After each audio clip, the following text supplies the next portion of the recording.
Yes, continue. Second part आपका wide the novel better.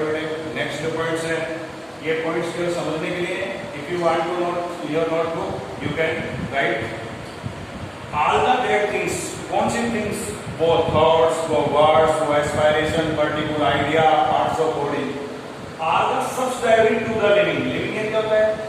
ये सब विचार, ये शब्द, ये पर्टिकुलर आइडिया, ऑब्जेक्ट, ये एक जीवित व्यक्ति के लिए निम्न चीजें हैं जब तक उनको अपनाता नहीं है। सब्सक्राइबिंग निम्न किसी की, एक होता है सुपीरियर, एक होता है इंफीरियर। इंफीरियर और सब्सक्राइबिंग एक सहायक है जब तक मानो।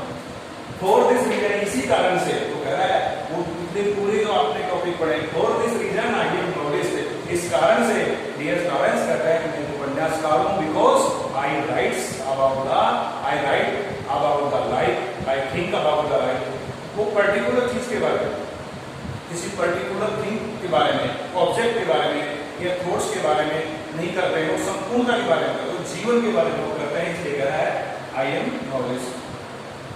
Novel is the book of life. ये आपके क्वेश्चन भी है, ये आपके लॉन्ग आंसर टाइप क्वेश्चन है कि डीएस लॉरेंस कहते हैं कि नॉवल जो है वो जीवन की किताब है। क्यों कहते हैं? मैंने अभी आपको बताया कि नॉवल है वो संपूर्ण जीवन के बारे में, किसी व्यक्ति की लाइफ के बारे में। जैसे पिछली कक्षा में बार बार कह रहा हूँ डायरी को पढ़ा है, आगे आज आप सीनियर में पढ़ेंगे आपके इनसाइड द वैली। ये इमेजिनरी स्टोरी है बट पूरे जीवन के बारे में, उसमें बहुत सारे कैरेक्टर्स हैं, उनके बारे में लिखता है। लेकिन वो एग्जांपल देता है बाइबिल कंफ्यूज न हो। बाइबिल जबकि आपको पता है कि जिस प्रकार हमारे इंडियन जो हमारी कल्चर उसके अंदर महाभारत, गीता और रामायण हमारी होली बुक्स हैं, वैसे क्रिश्चियन सोसाइटी के अंदर बाइबिल उनका क्या है का एक पवित्र ग्रंथ है। लेकिन डीएस लॉरेंस कहते हैं Bible is confuse novel. Bible को confuse novel explain clearly.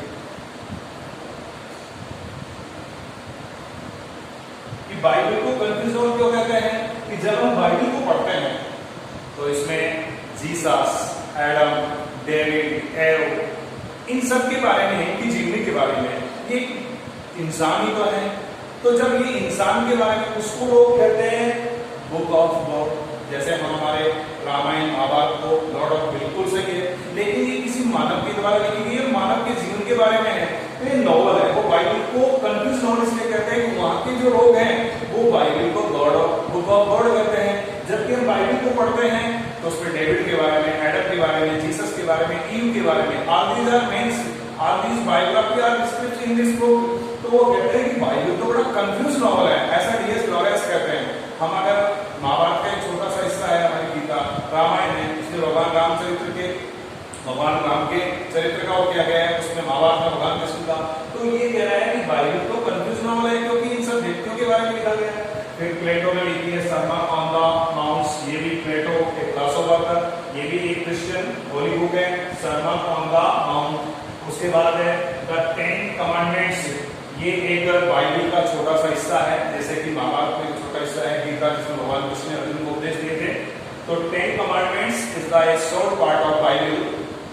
When the Jesus Christ 10 principle, 10 सिद्धांतों के बारे में लोगों को बताया, वो है 10 कमांड। तो ये सब नॉवल है क्योंकि इनमें जीवन के बारे में लिखा गया, किसी व्यक्ति की जीवनी के बारे में लिखा गया, इसलिए वो कहते हैं कि novel is the book of life. Novel में हमेशा जीवन के बारे में लिखा जाता है। नेक्स्ट एक एक पॉइंट, इंस्पायरमेंट। ये जो सारी चीजें हैं, ये thoughts, idea, object, particular idea, ये व्यक्ति को प्रेरित करते हैं but just a part of life. ये जीवन के हिस्सा है, जीवन नहीं है। Soul, spirituality, particular idea, object, all these are the part of life, not integrated life. Full life नहीं, ये जीवन का हिस्सा है। मैंने कहा ना कि साइंटिस्ट है, हेड्स को पार्ट ऑफ बॉडी बोलता है। आप किसी पर पादरी के पास जाओगे, धर्म के बारे में कहेगा। एक फिलोसोफर के पास जाएंगे, वो दार्शनिकता के बारे में बात करता है। एक पॉइंट है, वो पर्टिकुलर आइडिया, कोई भी पॉइंट उठाकर पढ़ लो आप, उसका पर्टिकुलर आइडिया होता है। But a novelist is tells, writes and thinks about the life, वो जीवन के बारे में। Word of lord, word of lord, भगवान के शब्द, being made uttered is just premonition on the ether. फिर दोबारा एक शब्द आ गया है, प्रिमोनिशन ऑफ ईथर। वो कहता है कि ये जितनी भी किताबें हैं, कुरान है, बाइबल है, रामायण है, गीता है, महाभारत है, सब ईश्वर के बारे में लिखी गई, लेकिन लेकिन बीइंग मैन अटर्ड, लेकिन बोलना बीइंग मैन अटर्ड ये किसी व्यक्ति के बारे में कहते हैं, अकाल किसी व्यक्ति के द्वारा ही तो कही गई है, उनके जीवन के बारे में। तो ये भी क्या है बेटा, ट्रिब्यूलेशन ऑन ईथर। अभी मैंने पहले बताया था ईथर का अर्थ आसमान और शून्य होता है, ट्रिब्यूलेशन इन सब चीजों को हमारा D.S. लॉरेंस जो पॉइंट कहता है शून्यता में कंपन है। क्यों? जब तक मानव इन चीजों को अपनी लाइफ में अपनाता नहीं है तब तक उनका अपना कोई अस्तित्व नहीं है। These are abstract nouns, they have no existence। इसलिए कभी कहता है कि वर्ड ऑफ लॉर्ड, ये भगवान के जो शब्द है, जो बाइबल में लिखा है, जो महाभारत में लिखा है, जो रामायण में लिखा है, बीइंग मैन अटर्ड, ये मानव के द्वारा तो बोलेंगे अटर्ड, ये जस्ट ट्रिब्यूलेशन हो गई था। ये कि उसको जब तक हम इनको अपनाएंगे नहीं, जब तक हम रामचरितमानस को पढ़कर उस राम जी के चरित्रों को अपनाएंगे, भगवान कृष्ण की बातों को या बाइबल को पढ़कर के, पुराणों को पढ़कर के, तब तक इन चीजों का कोई जीवन में महत्व नहीं है। Because are these are parts of life, not whole life. There is no absolute good. इस संसार में बेटे कोई भी चीज पूर्ण रूप से सही नहीं है, आप भी जानते हो। कोई भी चीज वो एक अर्थ में सही है तो दूसरे अर्थ में गलत है। There is no absolute पूर्ण रूप से, there is nothing absolutely right। कभी कहता है ये D.S. नॉलेज कह रहे हैं कि संसार में कोई भी चीज पूर्ण रूप से अच्छी नहीं है, और there is nothing absolutely right, और कोई भी चीज पूर्ण रूप से सही नहीं है। और सत्य बात है, एक चीज एक अर्थ में सही है तो दूसरे अर्थ में गलत है। मैं आपको समझा रहा हूं, प्रत्येक धर्म की अलग अलग मान्यता है। हमारे हिंदू धर्म में गौ हत्या निषेध है। अगर आप दूसरे मुस्लिम धर्म को देखते हैं तो वो अभी कोई भी त्योहार होता है उसमें किसी पशु की बलि चढ़ाते हैं। हमारे यहाँ अलग अलग धर्म की अलग अलग, तो कोई चीज एक चीज में सही है वो दूसरे अर्थ में गलत भी है। ये कह रहा है there is nothing absolutely right, कोई भी चीज पूर्ण रूप से सही है।